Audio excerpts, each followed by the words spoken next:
So, Stoney, if we take a look at kind of players individually, right? Like one of those texts that previously were said the bullpen's pathetic. Meadows, Veerling, Rogers, and Sweeney not hitting also is a big concern. There's too many holes, and the second half could be bumpy. That was from Rick in Waterford. Some concerns for this team might be small concerns, small potatoes. Some are bigger concerns or major concerns. What would you look at and say it's a small concern at this point? Or at least somebody that might be slumping right now that you're like, I'm not really worried about this. I think that this is fine. Or maybe somebody is having a great season and you think, yeah, there's going to be a fall. They're going to fall back a little bit, but it's not that big of a concern. I would say, you mentioned who people mention in text, and only because he's not that important of a player. Veerling, I think he'll eventually get back to what he was, which is not great to begin with, but he won't be this awful. If I'm looking for something that I think is a minor concern at this point, I think for me, I fully expect Zach McKinstry to drop off. I don't think he's the player that we're seeing right now, which is awesome to see right now and great to have this, first 90 something games of the year, and he's all-star worthy. But I don't think he's going to continue to be this player the last 70 games of the season. I think he's going to be fine. I think he's a guy who contributes everywhere because that's what he is. He's a jack of all trades. But I always go back to the phrase, I remember it was Dan Campbell said it before last year. I think Dan Campbell and Brad Holmes both kind of echoed this. Don't fall in love with your own players. And I don't want to fall in love with a guy because he's the good story. Right. Right? Because he's the role player, and everybody in this town loves a role player. You know what's weird, though, Gator? That's what the Lions do. They fall in love with their own players. Well, they have rewarded a lot of these players, yes. But I think most of them have been deserving of it. But with the Tigers and just in town in general, I think fans love the role player, and they build up the role player to be better than what they are. Zach McKinstry is having this all-star season where he has gone well above and beyond what any role player has typically done with the Tigers specifically. Correct. When you look at a Donnie Kelly baby, right? His numbers are so far better than what Donnie Kelly ever dreamed of. It's not even funny. But I don't think that's really who he is. Now, who he is can still be an above-average baseball player and somebody who needs to be on the field for 150 games because he's got the versatility to do it. Right, because but he's not an all-star. Right. No, yeah. I wouldn't expect him to be, and yet he's having an all-star first half of the season. He absolutely belongs there. But I think to me, that's like a small potatoes thing. I'm not worried about that because I know other people have said, he's not fine. You don't think he's going to be great? I don't either, but I don't think that's that's certainly not the biggest concern. When you look along at the priorities of what this team has to address or what you're concerned about, if we get to the bigger stuff, and the bigger stuff is the bullpen. Yeah. I mean, it starts right there. Well, you got to hope that Canely, this was just a weekend from hell, as opposed to what will turn into a season from hell for him. Right, because I imagine his ERA prior to that was probably, I'd have to look it up, but I think it was in the twos. Yeah. At worst. It may have even been in the ones prior to that, but 7 earned runs without recording an out. It's not good. No, it's awful. That doesn't get it done. But Canely is it's frightening when you look at those numbers. 7 earned runs on 6 hits and 2 walks. He gave up the back-to-back home runs in yesterday's game. His earned run average after pitching against Tampa, we went 2/3 of an inning, no runs, was 2.84. After these 2 outings against Seattle, it's jumped up to 4.5. The ERA for the month is a miserable 46.29, but it's what 46. Yeah, wow, it's what you did lately, right? And it's I mean, you look month by month, he was amazing. In May, he gave up 1 earned run in 10 2/3 innings. That was in April. In May, he gave up 3 earned runs in 13 innings. In June, he gave up 3 earned runs in 11 innings. He's pitching great. And then this month happens. And he's had 3 horrible outings this month.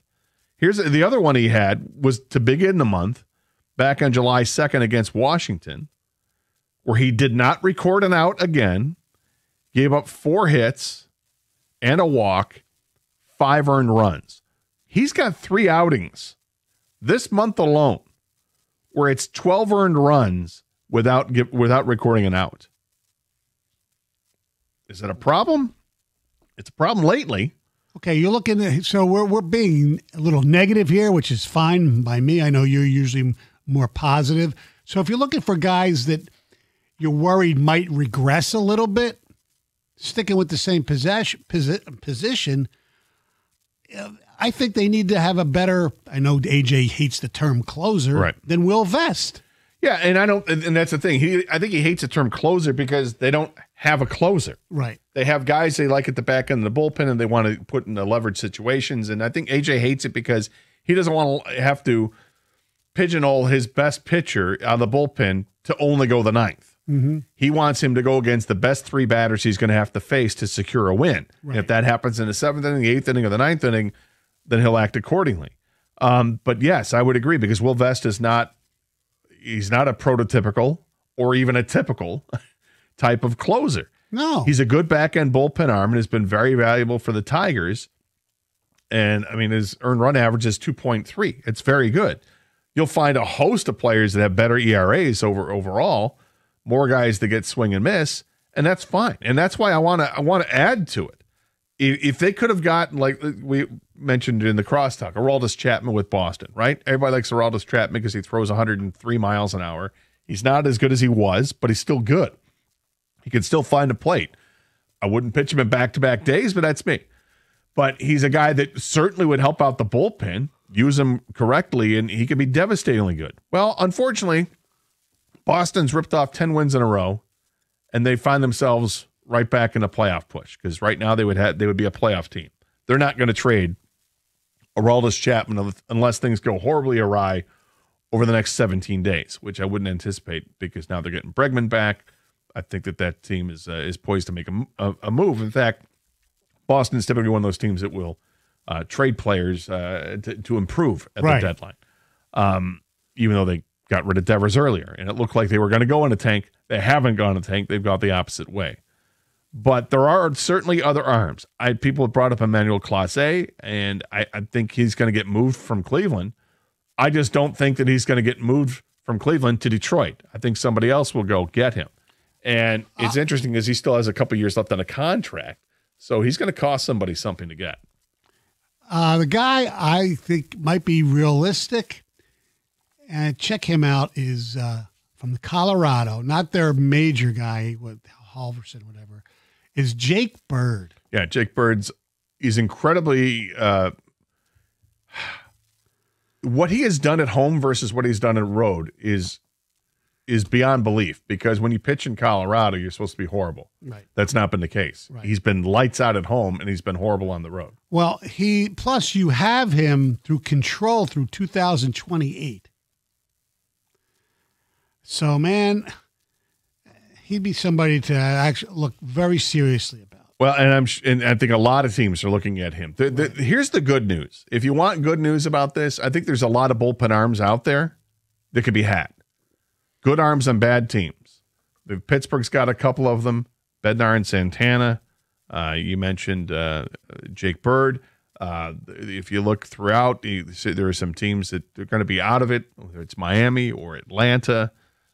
Baltimore has a couple of good arms that they could move as well. There's going to be plenty of movement. The Tigers need to get at least one of these guys.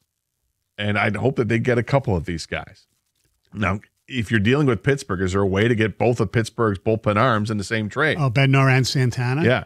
Or if you like third base, maybe you get Bednar and Falafa. He's a Gold Glove third baseman. Is he playing third for them? I don't know. I think so. Because they have another guy on their team who's a defensive third baseman who has been rumored in trades. Okay. Well, I'm just saying. Falafa's been playing shortstop. Okay. So Brian Hayes is the one who's been playing third base, but he can't hit. Okay. So there you go. You get Falafa, right?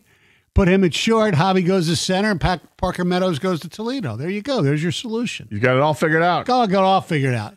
No, I mean, does it bother you that the Falafa doesn't hit Although I mean, he hits 274, but his OPS is well below 700. It's okay. It's not horrible. You have to give up to get. I mean, and you give up part of his game for he's a Gold Glove third baseman. That wouldn't be number one on my list, but if you're talking about dealing with Pittsburgh, could you get? I don't know if you could get Bednar and Santana. I mean, Santana would have to apologize to the Detroit fans, but other than that. He's the one that took a yes. swipe at the guy in the bullpen, right? Yeah. That would be a problem. Yeah, exactly. You don't want to have that. So let me ask you this, Gator, because you are an